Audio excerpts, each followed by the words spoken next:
सावित्रीबाई फुले का जन्म 3 जनवरी 1831 में होता है और फिर इस लड़की की शादी जो है सन 1841 के आसपास हो जाती है। इनकी जब शादी होती है तो इनका जो उम्र होता है महज 9 साल होता है और इनकी जो शादी होती है किसके साथ होती है पता है? क्या नाम था? ज्योतिबा फुले। बोला जाए तो धर्मशास्त्रों में जो पाखंडी लोग होते हैं वो उल्टी सीधी चीजों को लिख दिए हुए थे कि महिलाओं को पढ़ने लिखने नहीं दिया जाना चाहिए। ऐसी वह अपनी परंपराएं बनाए हुए थे कि औरतों को जो है पढ़ने लिखने का अधिकार नहीं होना चाहिए। उनकी कानून बना हुआ था कि औरतों अगर औरत शिक्षित हो जाएंगी, जागरूक हो जाएंगी तो ये अपने हक अधिकारों के लिए लड़ाई लड़ने लगेंगी, है ना। लड़ाई लड़ेंगी और फिर अपने हक अधिकार को मांगेंगी और फिर ये पाखंडवाद इन सब चीजों से ये लोग दूर हो जाएंगी। इसलिए महिलाओं को, है ना, शिक्षा से हमेशा वंचित रखा जाता है कि इनको ज्यादा पढ़ने का मौका न दिया जाए। फिर ज्योतिबा फुले कहते हैं कि मैं पढ़ाऊंगा, फिर वो कहते हैं कि पिताजी से बोलते हैं कि मैं नहीं पढ़ने दूंगा। तो कहते हैं कि देखो जो हमारे, है ना, लोग हैं वह लोग कह रहे हैं कि अगर ये पढ़ेगी समाज में मैं तुमको नहीं चलने दूंगा, ऐसे नहीं हो सकता, आज तक कोई औरत पढ़ी लिखी नहीं है तो क्यों ये पढ़ेगी सावित्री। कहते हैं फिर बताइए मैं क्या करूं? कहते हैं कि काम करना पड़ेगा तुझे। बोल रहे हैं ज्योतिबा की बताइए फिर करूं क्या? कहते हैं बोल परिवार चाहिए पत्नी चाहिए, दो में से ही बोलते हैं, या हमारे साथ रहो या तो अपनी पत्नी के साथ। और फिर पत्नी के साथ रहेगा तो भैया तुझे घर से बाहर निकल के बाहर जाना पड़ेगा। रास्ता वो लेकर के निकल जाते हैं, कहते हैं छोड़ दो परिवार। वो इसलिए छोड़ते हैं क्योंकि उनको पता था, है ना, कि अगर आज मैं अपने पिताजी की बातें मान लूंगा तो आने वाली जो पीढ़ी है, आने वाली जो महिलाएं हैं वह लोग अशिक्षित अज्ञानी रह जाएंगे। तो इसलिए जो है उन्होंने अपने पिता का त्याग कर दिया। बोले कि मतलब मैं आपके साथ नहीं रहूंगा, कोई दिक्कत नहीं है, मैं अपनी पत्नी के साथ रहूंगा, है ना। लेकिन यहाँ पर बहुत लोग अब सोचेंगे गलत भी है परिवार का साथ छोड़ना। तो याद रखना समाज को सुधारने के लिए, है ना।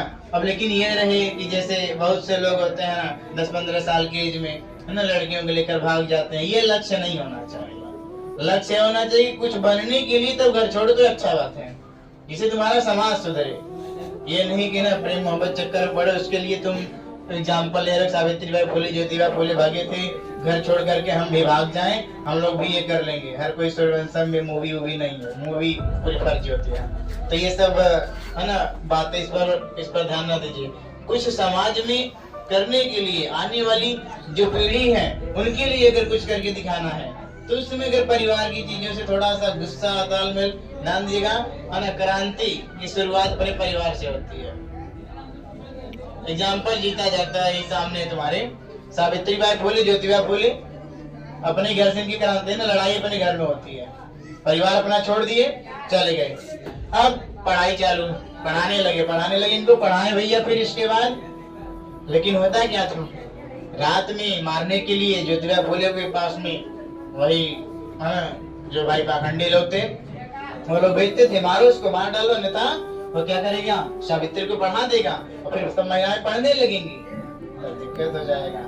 अब सावित्रीबाई फुले पढ़ाने जाती थी। कैसे पढ़ाने जाती है सभी को लमसम पता होगा कि जब वो पढ़ाने जाती थी तो रास्ते में इनके ऊपर गोबर कीचड़ जो भी थे वही, है ना, जिस समाज को हम सुधारना चाहते हैं, है ना, वही समाज के लोग हमारे ऊपर गोबर कीचड़ फेंकते हैं। तो सावित्रीबाई फुले जिन लड़कियों को पढ़ाने के लिए ठानती थी, है ना, जिन महिलाओं को सोचती थी कि लोग शिक्षित रहें, ये लोग पढ़े लिखे अच्छे से रहें, वही लोग, है ना, सावित्रीबाई फुले पर क्या फेंकते थे, गोबर कीचड़ फेंकते थे।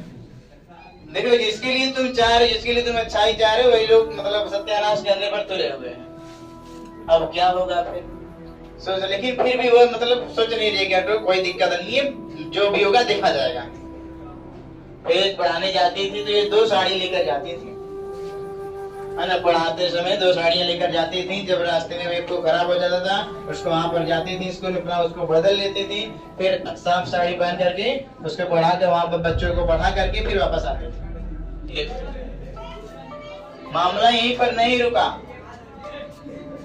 क्या क्या नहीं करवाया इन्होंने, जातिवाद के खिलाफ लड़ी।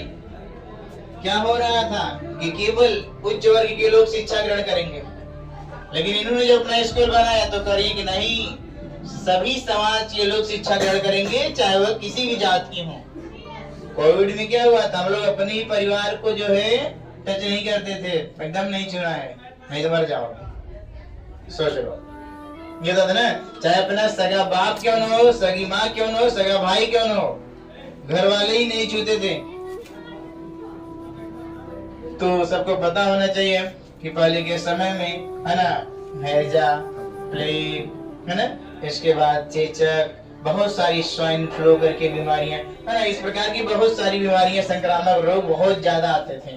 पूरा गांव का गांव सब एकदम पसर जाता था, सबके सब एक तरफ से मर जाते थे, पूरा गांव ही सुहा होता था। इतनी डेंजर बीमारियां होती थी, मतलब बहुत से लोग मर जाते थे, कुछ कुछ लोग बचते थे। क्योंकि उस समय क्या, उस समय इलाज की व्यवस्था सही से नहीं थी, तो बहुत से लोग मर जाते थे। लेकिन उस समय इस महिला ने, सावित्रीबाई फुले ने, प्लेग नाम का रोग बहुत तेजी से फैला हुआ था इसके समय में, है ना, बीमारी का नाम था प्लेग। वो बहुत तेजी से फैला हुआ था, उससे काफी लोग जो है मर रहे थे।